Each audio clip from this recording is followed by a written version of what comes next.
Glória a Deus. Gostaria que os irmãos abrissem a palavra de Deus no Evangelho de Marcos. Marcos capítulo 5, versículo 25. E estava ali certa mulher que havia 12 anos vinha sofrendo de hemorragia. Ela padecera muito sob o cuidado de vários médicos e gastara tudo o que tinha, mas em vez de melhorar, piorava. Quando ouviu falar de Jesus, chegou por trás dele, no meio da multidão, e tocou em seu manto, porque pensava: se eu tão somente tocar em seu manto, ficarei curada. Imediatamente cessou sua hemorragia e ela sentiu em seu corpo que estava livre do seu sofrimento. No mesmo instante, Jesus percebeu que dele havia saído poder. Virou-se para a multidão e perguntou: quem tocou em meu manto? Responderam os seus discípulos: vês a multidão aglomerada ao teu redor e ainda perguntas: quem tocou em mim? Mas Jesus continuou olhando ao seu redor para ver quem tinha feito aquilo. Então, a mulher, sabendo o que tinha acontecido, aproximou-se, prostrou-se aos seus pés e, tremendo de medo, contou-lhe toda a verdade. Então ele lhe disse: filha, a sua fé a curou. Vá em paz e fique livre do seu sofrimento. Amém? Glória a Deus. Essa mensagem, essa igreja, eu devo, para dar um chute assim por cima, talvez essa igreja já ouviu umas 15, 20 vezes pregar sobre esta passagem, né? Mas como hoje o tema é quase, eu gostaria de pensar um pouquinho essa mulher, dentro da questão toda que vocês sabem, a questão cultural, né, da época. Esta mulher tinha que ficar afastada de pessoas. Ela não podia tocar num homem, podia tocar numa mulher. Qualquer pessoa que tocasse nela ficaria impura por causa dessa hemorragia. Era a questão da lei, né? Agora, se ela voluntariamente tocasse em alguém, ela poderia ser apedrejada até a morte por causar a impureza em alguém. Então veja bem que o contexto aí é complicado. E aí, lógico que traz todas as consequências, né? 12 anos com esta situação, 12 anos afastado de pessoas, não podendo ser tocada por ninguém, não poder tocar ninguém, não poder se relacionar, porque ela era considerada uma mulher que estava impura. 12 anos. Faz ideia aí de você ficar só um mês afastado dessas pessoas queridas aí, né? 12 anos. Ela teve várias perdas, né? Essas que acabamos de falar. E mais questão financeira, né? Ela gastou tudo o que tinha, nada adiantou. Então ela estava também financeiramente complicada. Mas nessa tarde eu pensando, né, sobre esse texto, e eu fico maravilhado, esse texto acho maravilhoso, mostrando o cuidado de Deus com esta pessoa, o poder de Deus, né? Poder de trazer aquilo que foi perdido, a restituição, né, da saúde de uma pessoa, tem preço. Não tem preço. Só quem perde saúde é que sabe o que é isso, né? Mas aí eu comecei a refletir sobre isso e meu pensamento foi para um lado: e se ela não tivesse ido?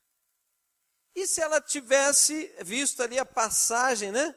porque ela com certeza foi isso, ela viu uma multidão, aquele zum, zum, zum ali passando, e ela, o que está acontecendo? Tá, Jesus está passando. E aí ela, pelo conhecimento, pelas histórias que ela tinha ouvido falar de Jesus, ela entendeu que seria a esperança dela.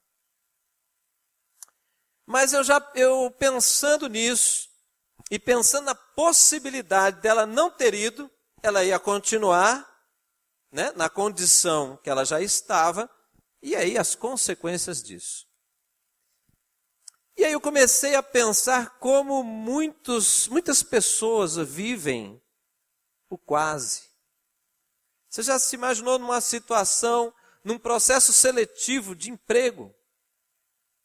E vem aquela coisa assim, você está na última fase e não passa no processo seletivo. Eu quase entrei naquela empresa. Frustrante, né? Eu, graças a Deus, eu nunca passei por isso que eu vou falar agora, mas eu sempre tive medo, e por isso eu sempre cheguei cedo, foi perder avião. O aeroporto, né, quando você vai viajar, o check-in, eles pedem aí 1h30, 2 horas, dependendo do voo, 3 horas de antecedência. Mas eu já vi algumas, não várias, mas algumas pessoas perderem o voo. Ele quase, porque ele estava no aeroporto, mas ele não entrou no avião. A pessoa fica meio desesperada, dependendo da causa, né? Meio desesperada. Algumas perdem com uma boa justificativa, às vezes conseguem entrar num outro voo, outros não.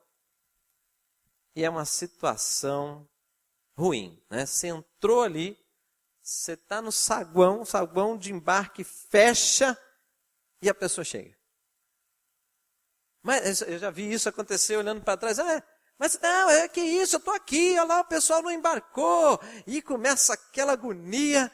E a pessoa, não, você não pode mais entrar, não pode mais entrar, não pode mais entrar. Quase. Né? E muitas pessoas hoje vivem situações de quase. Eu quase entrei nisso. Eu já vi pessoas que eu quase casei. Né? Alguns eu confesso que falaram que eu quase casei, ainda bem que não, né?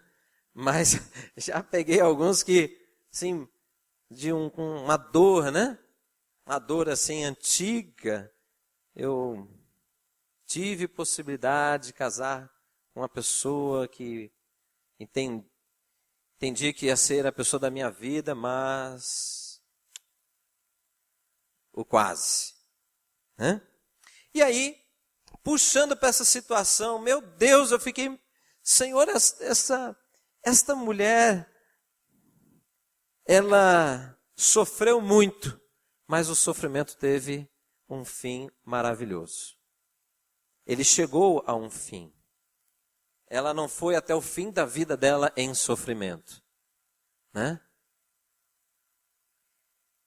Então, gostaria que vocês começassem, antes de eu partir para um pouco mais aqui dentro da palavra, você pensar em quantos momentos, talvez na sua vida, você, talvez por falta de um pouco mais de informação, um pouco mais de reflexão, um pouco mais de cautela ou um pouco mais de dedicação, você tem algumas coisas na tua história que você poderia estar numa condição melhor e chegou ali no quase, mas não deu. Quase, mas não aconteceu. Né? Isso é muito comum. É muito comum. Porque a palavra de Deus diz que Jesus, ele veio para nos dar uma nova vida. Está entendendo? É nova vida. Pastor, eu estou muito contente com a minha vida. Eu não sou daqueles que, se para entrar numa igreja evangélica tem que estar arrebentado, então eu estou no lugar errado. Não, igreja evangélica não é só para os arrebentados. Mas igreja é para aquele que entende que Cristo tem algo que o mundo não pode dar. Né? Então nós estamos falando de dinheiro, o mundo pode dar dinheiro. Né? Estou falando de terras, de bens, de relacionamentos. Não. Mas entendendo que ele tem algo que só ele pode dar. Né? E quantas vezes eu quase me converti? Quantas vezes na minha caminhada, na minha vida, eu quase me tornei um cristão? Né? As pessoas me chamavam às vezes para a igreja, aí eu ficava, cabeça esquisita, né? Naquela época.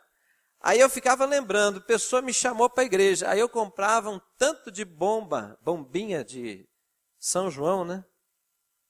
Aí falou assim, me convidaram tanto para a igreja evangélica que eu vou jogar umas bombinhas dentro de igreja essa semana. Aí comprava bombinha, jogava, reunião de oração, o povo naquela contrição, ali, com aquele silêncio, né? Só as igrejas mais tradicionais, tinha um pessoal que ficava tudo ajoelhado, né? Aí eu jogava a bombinha lá dentro. Pau! Aí o povo, só viu o povo dando pulo para cima, algumas pessoas clamando a misericórdia, outros lançando uma praga santa. Vai se converter, criatura. Não é que funcionou, né? Pegou. Mas então, só que quase não resolvia a minha vida, não resolve a vida de ninguém quando chega no quase. E é terrível, quando a pessoa percebe que não alcançou aquilo que buscava, a frustração é muito ruim. Em alguns casos gera uma dor enorme. Né? Então, essa mulher, ela não passou pelo quase. Ela não deu oportunidade por quase. Por quê? Porque ela ouviu falar de Jesus, mas ela tomou iniciativa. Ela entendeu que ela precisava alcançar o Senhor Jesus. Ela entendeu que ela precisava fazer isso. Ela entendeu, não, ele tem a cura. Ela não teve nenhuma revelação, queridos. Ela não era uma cristã. Ela era uma pessoa que estava no meio do povo judeu, acreditava, portanto, em Deus, mas não entendia sobre o Salvador. Ela estava ouvindo sobre ele. Pela atitude que ela tomou, ela já estava ouvindo sobre muitas coisas que Jesus dizia e estava realizando. Por quê?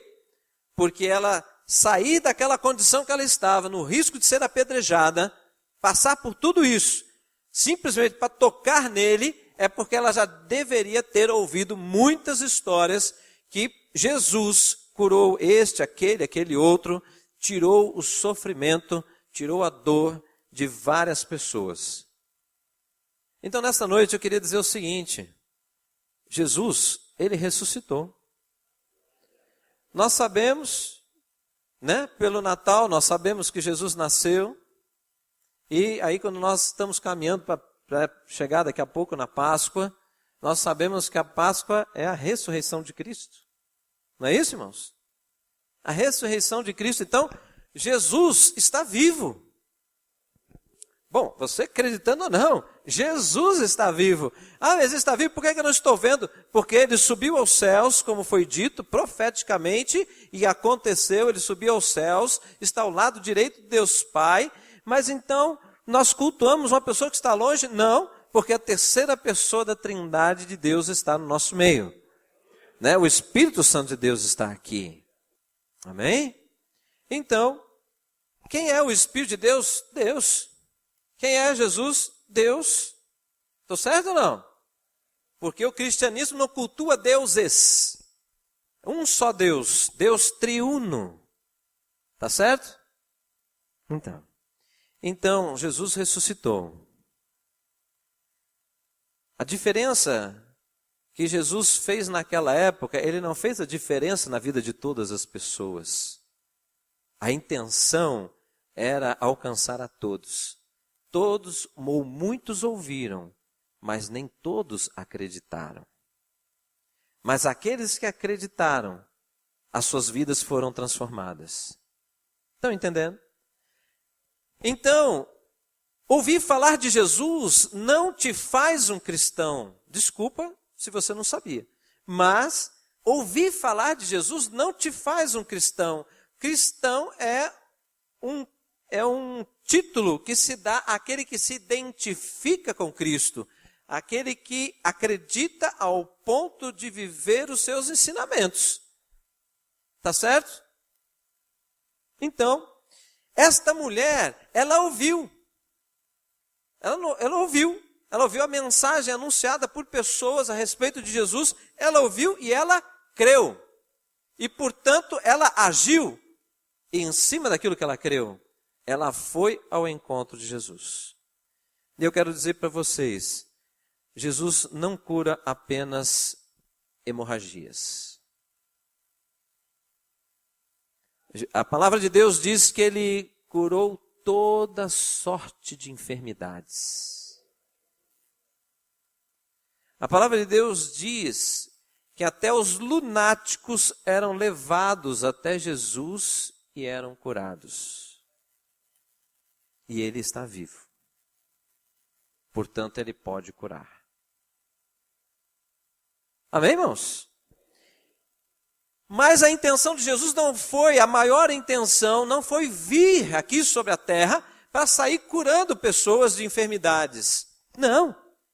Mas a cura de enfermidades foi para mostrar que em Cristo o homem alcança a solução da sua vida. Se pudesse resumir o Evangelho, eu diria, Cristo é a resposta. Qualquer pergunta, questionamento existencial da sua vida, Cristo tem a resposta. Ou Ele é a sua resposta. Mas nós vemos Ele restaurando a integridade de pessoas, né? A integridade dessa mulher. Ele curou a sua alma, portanto. Uma mulher que estava há 12 anos, imagina a sensação de rejeição dessa mulher. Mas não é a rejeição que nós sentimos na nossa sociedade. É num ponto muito mais extremo, mais radical, né? E ela foi curada. Então voltou aquilo que tinha sido tirado, que tinha sido perdido. Glória a Deus. Mas hoje, muitas pessoas estão deixando de crer em Jesus ao ponto de agir como essa mulher. Por quê? Porque ficam na dimensão do que, mas eu acredito em Jesus. E ponto. E aí ele fica no quase. Ele quase vive um milagre. Ele quase vive uma transformação. Ele quase vê a sua família restaurada. Ele quase vê a sua mente mudar. Ele fica sempre no quase. E aí parece que o negócio volta. Eu achei que ia mudar, mas não mudou. E aí vai gerando aquela frustração. E a descrença vai entrando. Mas nós temos que lembrar que você não tem que ir quase até Jesus. Você tem que se entregar a Ele. Você tem que pegar a sua vida e falar assim, olha, eu por mim mesmo já percebi que não alcanço aquilo que eu preciso. Eu preciso ser salvo. Eu sou um pecador. E sobre o pecador existe a condenação. Então, eu preciso ser salvo. Eu preciso chegar até Cristo. E a hora que eu chegar aqui até Ele, entender que para andar na nova vida, alguém tem que me ensinar. Porque é uma nova vida. Não é dentro dos padrões deste mundo. Não é dentro do entendimento e da mentalidade ou dos princípios e valores que nós vivemos, que por sinal está em constante mudança, né? Constante mudança. Né? Então, o que nós temos que fazer? Não, se eu creio que Jesus veio para me salvar, então eu estou entendendo que Ele é bom. Estou entendendo que Ele ama. Estou entendendo que Ele tem o melhor para a minha vida. Então, por que temer deixar a nossa vida no controle e na direção de Deus? Por que ficar argumentando? Não, mas tem isso aqui também, que também é bom. Tem aquilo lá que eu também aprendi que é bom. O próprio Jesus disse, só tem um que é bom, Deus. Não foi? Não é isso? Irmãos, nós sabemos que, alguns anos atrás, muitas coisas que se falavam que era importante na família, hoje já dizem coisas muito diferentes, né? Sobre constituição familiar. Mas a palavra de Deus não muda. Quem será que está certo? O homem, nos seus devaneios, nos seus pensamentos, ou o Criador da humanidade é que está certo? Quem será que está certo? Né? E eu gostaria de, então, terminar esta mensagem dizendo que Deus está aqui. A palavra do Senhor nos garante isso, a pessoa do Espírito Santo está no nosso meio. E Ele está aqui não para ficar no anonimato, mas Ele está aqui para fazer a diferença na vida daqueles que, como esta mulher, realmente, Jesus, o Senhor é a minha solução. Não há para onde ir, não há quem recorrer, mas há apenas o Senhor. Então eu entrego a minha vida. Essa mulher fez uma entrega de vida, queridos. Porque se Ele não tivesse saído da pessoa de Jesus o poder necessário para a cura daquela mulher estaria morta. Ela ia ser morta naquele lugar, apedrejada. Ela se lançou, ela colocou toda a vida dela naquilo lá, naquela atitude. Ela se lançou em fé. E o que aconteceu? Ela foi frustrada? Houve um quase na vida dela? A vida dela foi totalmente transformada. O Senhor Jesus, pelo que Ele fez na vida dela, a vida dela foi totalmente transformada. Totalmente, que eu digo, aonde precisava ser, né? Aonde precisava ser. Quantas coisas foram restituídas. E quantas coisas novas surgiram com aquele milagre. Sabe por quê?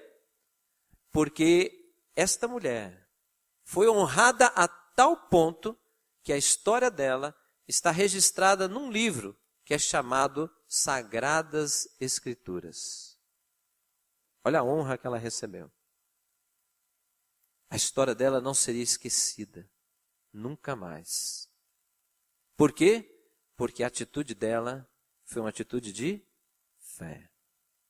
Portanto, para nós termos a nossa vida, a sua vida, você ter a certeza da sua salvação, você precisa tomar uma decisão.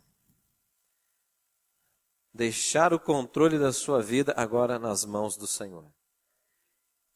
Isso só vai acontecer se você reconhecer que Jesus é o Senhor e que Ele é o Salvador das nossas vidas. Então não há vida melhor para confiar a nossa vida. Né? Estão entendendo, irmãos? Eu não sei quem foi que me lembrou esses dias. Não lembro agora. Quem me lembrou esses dias de algumas, nós estávamos lembrando de ações de Deus aqui na igreja. E aí uma pessoa lembrou de algo que foi muito impactante, mas a igreja às vezes acaba esquecendo, né? Mas que foi impactante na vida da Renata, lembra da Renata? Esposa do Marcão. Lembra? Então, ela tinha uma doença,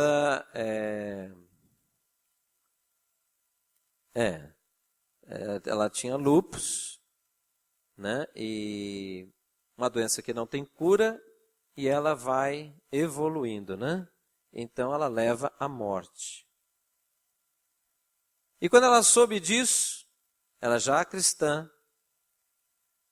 ficou muito revoltada, né? Aquele cheiro de morte, né? Foi anunciado para ela, né? E aí ela ficou muito revoltada, se fechou para os relacionamentos e começou a detonar a vida dela. Mas aí uma reação muitas vezes comum, né? E aí nós fomos até lá, trouxemos ela de volta, ela mudou de cidade por causa disso e tal. E aí, o que nós dissemos? Como igreja nós falamos assim, o Senhor, Ele é real. E Ele é o único que pode curar. Esse tipo de enfermidade, a medicina já disse que não pode. Então, Ele pode. O que você vai fazer? Todos os cultos você vai vir à frente, nós vamos orar. Porque não sabemos qual vai ser o dia, não sabemos como, mas nós sabemos que Ele pode. E todos os cultos nós vamos expressar a nossa fé. Então, o que aconteceu? Ela ficou 1 ano. Era culto convidando as pessoas para entregarem sua vida a Jesus, ela vinha também. 1 ano. Completou 1 ano. Ela me chama, pastor, faz 4 meses que eu não tomo remédio. Aí olha a minha fé. Você ficou louca, menina? Porque o órgão de choque na vida dela, do lúpus, o lúpus escolhe um órgão de choque, né? Então o órgão de choque dela era o coração, então um órgão vital. Então se tivesse algum problema de lúpus, era hospital e risco de morte já, né? E aí eu falei, você ficou louca? Ela deu uma risada e falou assim, pastor, mas o senhor não disse que a gente tem que orar com fé? Eu falei assim, sim, eu estou orando com fé, mas eu não achei que você iria tomar essa atitude, né? E ela disse, então, eu estou fazendo um teste. Há 4 meses eu não tomo medicamento e há 4 meses eu fico exposta no sol, porque o sol também é um ativador do lúpus. E pastor, não tem dado nada não. Eu falei, então procure o médico. Aí ela foi no médico, fez todos os exames normais, né, que tem que ser feitos. E qual foi o resultado? O médico que já acompanhava ela pediu para repetir o exame, ela repetiu o exame, ele mostrou os 2 exames, ele falou assim, Renata, os exames dizem que você não tem lúpus. Mas isso é impossível. Aí ela falou assim, não, doutor, põe isso no papel porque eu quero testemunhar na igreja. Ele falou assim, jamais. Eu acabo com o meu registro. Os livros nacionais e internacionais dizem que essa doença não tem cura e leva à morte. Agora eu vou ser o único nessa terra que vou dizer, não, eu tenho um paciente que foi curada. Eu não vou fazer isso. Ela falou, pois bem, não faz diferença. Mas eu quero dizer para o senhor que o senhor me ajudou, mas Deus me curou. Né? E aí a gente vai testar isso. Casou, engravidou, teve filho, filha normal. Então, desculpe, é meio impactante isso que eu vou falar. Algumas coisas existem na vida de uma família que nós chamamos, e a Bíblia chama de maldição. Mas quando Cristo entra, a maldição é quebrada. Estão entendendo isso? Então, foi o que aconteceu, graças a Deus, e tantas outras histórias. E a gente vai vendo o Senhor curando famílias, não uma pessoa, mas uma família. Mudando a história de uma família, nos relacionamentos, na qualidade de vida, nas escolhas, né? Porque as nossas escolhas trazem consequências. Não é? Agora entendam bem, esta mulher, como tantos outros relatados nas Sagradas Escrituras, e como pessoas que vocês conhecem, as pessoas que mudaram e que estão mudando, são as pessoas que estão confiando a sua vida aos cuidados do Espírito Santo de Deus. Isso significa que essas pessoas entregaram a sua vida aos cuidados de Deus e não pegam de volta. Deixa ali, porque Ele está fazendo e fazendo bem feito, né? Amém? Então eu gostaria de que você fechasse um pouco seus olhos. Amém? Queridos, Deus abençoe. Levante a sua mão para o alto. Amado Deus, que o amor do Senhor, que a graça, a superabundante graça do nosso Senhor e Salvador Jesus Cristo, a comunhão e consolação, Pai, do teu santo, doce, maravilhoso Espírito, esteja com esta igreja não somente hoje, mas todos os dias da sua vida. E, Senhor, que estas bênçãos que nós recebemos nesta noite, a unção que o Senhor derramou sobre nós nesta noite, meu Deus, que cada um de nós, que representamos um lar aqui, nós estejamos levando agora para a nossa casa. Querido, quando você chegar na sua casa, mais uma vez, eu digo a você, entre na sua casa e declare, aonde eu piso é solo santo. Portanto, a bênção do Senhor seja sobre a minha casa, em nome de Jesus. Amém?